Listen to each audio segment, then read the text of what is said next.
नमस्कार, मी शिवानी आणि आपण पाहत आहात आवाज इंडिया टीव्ही। वळूयात आजच्या टॉप 20 घडामोडींकडे। पंतप्रधान नरेंद्र मोदी यांच्या आवाहनाला मुख्यमंत्री देवेंद्र फडणवीस यांनी सकारात्मक प्रतिसाद दिला। आज शिर्डी दौऱ्यासाठी मुख्यमंत्री देवेंद्र फडणवीस यांनी शासकीय गाड्यांचा ताफा टाळत वंदे भारत एक्सप्रेसने प्रवास केला। मुंबई ते शिर्डी असा प्रवास त्यांनी रेल्वे मार्गे पूर्ण केला। सार्वजनिक वाहतुकीला प्रोत्साहन देण्याचा संदेश यामधून देण्यात आला। मुख्यमंत्र्यांच्या निर्णयाची राजकीय वर्तुळामध्ये चर्चा रंगली आहे। सामान्य नागरिकांप्रमाणे प्रवास करत फडणवीसांनी साधेपणाचा आदर्श समोर ठेवला। महायुतीतील घटक पक्षांमध्ये पुन्हा एकदा वादाची ठिणगी पडल्याचं पाहायला मिळत आहे। शिवसेना नेते संजय शिरसाट यांनी राष्ट्रवादी काँग्रेसमधील अंतर्गत नाराजीवर भाष्य करत नाराज नेत्यांसाठी शिवसेनेची दारं खुली असल्याचं वक्तव्य केलं। शिरसाट यांच्या विधानानंतर राष्ट्रवादी काँग्रेसच्या नेत्यांनी आक्रमक भूमिका घेत त्यांच्यावर जोरदार टीका केली। राष्ट्रवादीच्या नेत्यांकडून इतर पक्षात डोकावण्यापेक्षा स्वतःचा पक्ष सांभाळावा असा टोला लगावण्यात आला। या आरोप प्रत्यारोपांमुळे महायुतीत सर्व काही आलबेलं नसल्याची चर्चा पुन्हा एकदा रंगू लागली आहे। मराठा आरक्षणाच्या मुद्द्यावरून पुन्हा एकदा आंदोलनाचे पडसाद उमटताना दिसतात। मराठा आंदोलक नेते मनोज जरांगे पाटील यांनी नव्या आंदोलनाची घोषणा करत सरकारवर दबाव वाढवला आणि त्यांच्या मागण्यांवर तोडगा काढण्यासाठी भाजप नेते प्रसाद लाड यांनी भेट घेत चर्चा केली। मात्र या बैठकीत कोणताही ठोस निर्णय न झाल्याने चर्चेतून मार्ग निघू शकला नाही।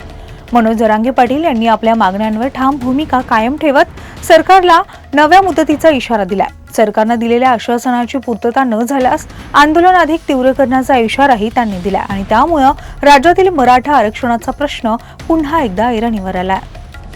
राष्ट्रवादी काँग्रेस पक्षाच्या राष्ट्रीय अध्यक्षा तथा उपमुख्यमंत्री सुनेत्रा पवार यांच्या प्रमुख उपस्थितीत काल पुणे शहरातील बारामती हॉस्टेल येथे पुणे जिल्ह्यातील सर्व महत्त्वाच्या पदाधिकाऱ्यांसोबत बैठक पार पडली।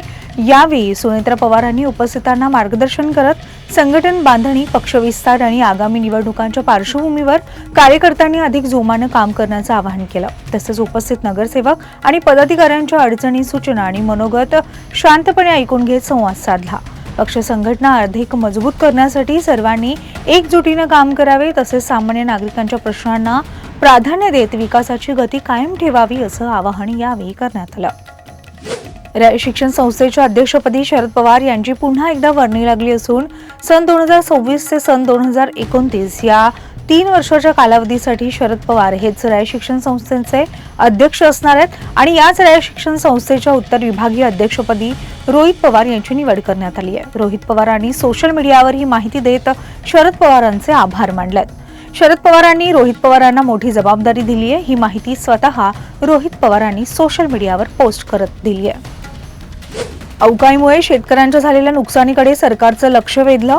कांद्याला 2000 रुपये भाव मिळाला पाहिजे, शेतकऱ्यांना एकरी 10,000 रुपये नुकसान भरपाई द्या अशी मागणी करताना एक वेळ लाडकी बहीण योजना बंद करा, पण शेतकऱ्यांना पैसे द्या अशी थेट मागणीच गुणरत्न सदावर्ते यांनी केली आहे। सुप्रीम कोर्टानेही लाडकी बहिणीसारख्या योजनेवर टिप्पणी केली आहे, याकडेही त्यांनी लक्ष वेधलंय। शिवराज मोटेगावकर यांच्या मेडिकल कॉलेज किंवा शैक्षणिक संकुलासाठी लातूरच्या खोपेगाव शिवारात उभारलेली इमारत बांधकाम परवाना न घेता अनधिकृत उभारल्याचं समोर आलं आणि त्यामुळे जिल्हा प्रशासनानं या प्रकरणामध्ये मोटेगावकर यांच्या अनधिकृत बांधकामावर कारवाई करण्याचे आदेश दिले।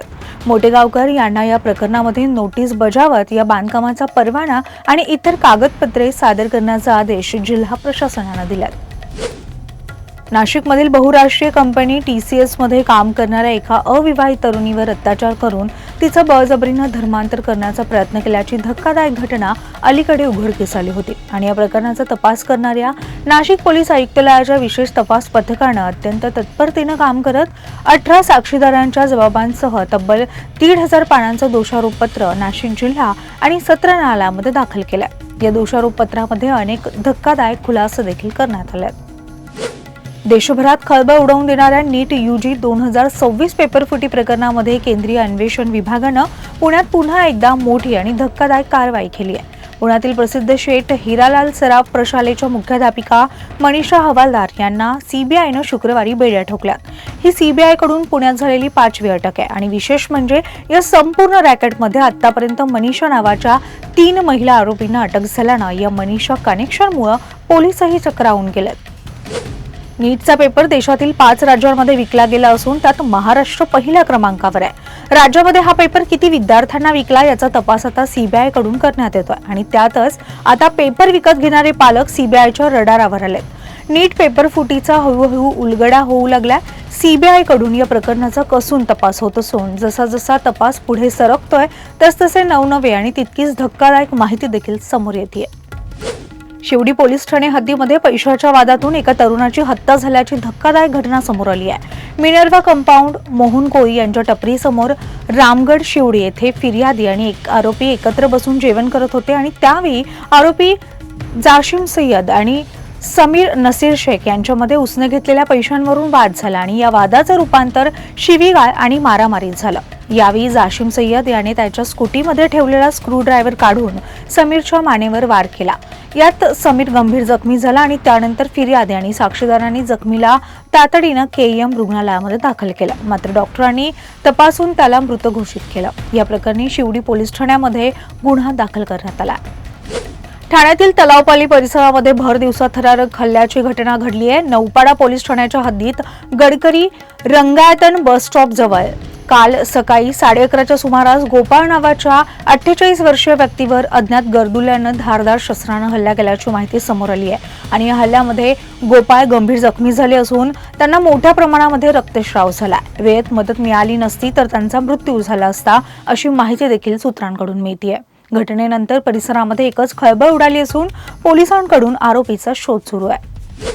कोकण रेल्वे प्रवाशांसाठी नुकतीच एक अत्यंत आनंदाची बातमी समोर आली आहे। पश्चिम रेल्वेकडून मडगाव मुंबई या मार्गावरील काही महत्त्वाच्या असलेल्या गाड्यांमध्ये कायमस्वरूपी बदल केलाय। गाड्यांमध्ये केलेल्या बदलांमुळे प्रवाशांना अधिक सुविधा मिळणार आहे आणि विशेष म्हणजे पूर्वी लोकमान्य टिळक टर्मिनस पासून धावणारी एक गाडी आता थेट बांद्रा टर्मिनस येथून सुटणार आहे। रेल्वे प्रशासनाने सांगितलंय की वाढती प्रवासी संख्या तसेच आता सुरू असणाऱ्या उन्हाळ्याच्या सुट्टीमुळे होणारी गर्दी यामुळे हा निर्णय घेतलाय। शिवाय अतिरिक्त डबे जोडल्यानं आरक्षण मिळणं सोपं जाईल। जागतिक बाजारात सतत कच्च्या तेलाच्या किमतीमध्ये वाढ होती आणि या दरवाढीमुळे सर्वसामान्य नागरिक हैराण झाला। आज सकाळीच मोठा दणका लोकांना बसला असून पेट्रोल आणि डिझेलच्या किमतीत वाढ झाली आहे।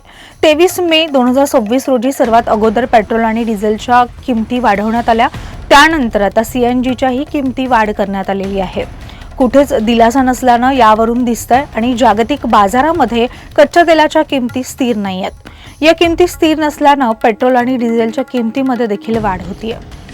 राज्यातील मान्सूनपूर्व तयारीचा आढावा घेताना सर्व विभागांनी आपापल्या जबाबदाऱ्या प्रभावीपणे पार पाडून आपत्तीचं सौम्यीकरण करण्यावर भर द्यावा असे निर्देश मुख्यमंत्री देवेंद्र फडणवीस यांनी दिले। आपत्ती व्यवस्थापनासाठी कृत्रिम बुद्धिमत्ता आधारित एकात्मिक कमांड अँड कंट्रोल सिस्टीम विकसित करण्यासाठी कार्यवाही सुरू केली जावी असंही त्यांनी म्हटलंय। पुणे शहरातील अनेक भागांमध्ये शुक्रवारी पावसाने हजेरी लावली। काही ठिकाणी जोरदार पाऊस झाला तर काही ठिकाणी पावसाच्या रिमझिम सरी कोसळल्या। पुणेकरांना अखेर उकाड्यातून दिलासा मिळालाय।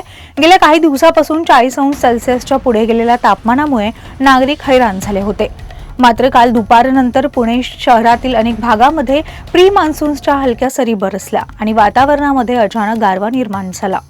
राज्यामध्ये सध्या उष्णतेची लाट पाहायला मिळते। विदर्भात तर तापमानानं कहर केलाय। विदर्भातील 3 जिल्ह्यांना हवामान विभागाकडून उष्णतेचा रेड अलर्ट देण्यात आला तर उर्वरित जिल्ह्यांना ऑरेंज अलर्ट देण्यात आला। राज्याच्या इतर भागांमध्ये देखील अशीच परिस्थिती पाहायला मिळते। नृत्यांगना गौतमी पाटील ही नेहमीच चर्चेत असते। आतापर्यंत तिने अनेक प्रसिद्ध गाण्यामध्ये काम केलेलं आहे।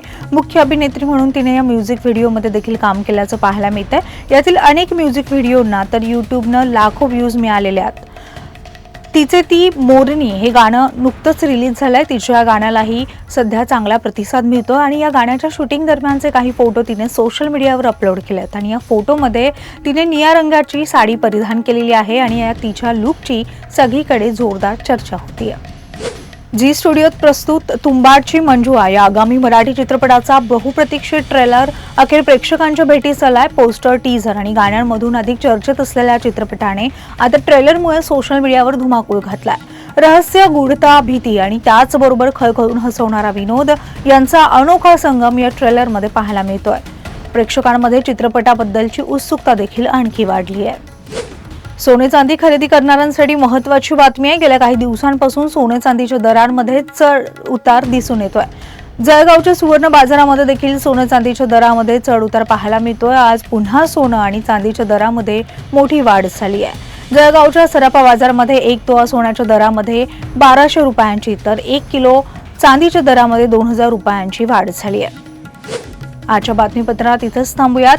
अनेक महत्त्वाच्या घडामोडी जाणून घेण्यासाठी पाहत रहा आवाज इंडिया टीव्ही, शोध सत्याचा।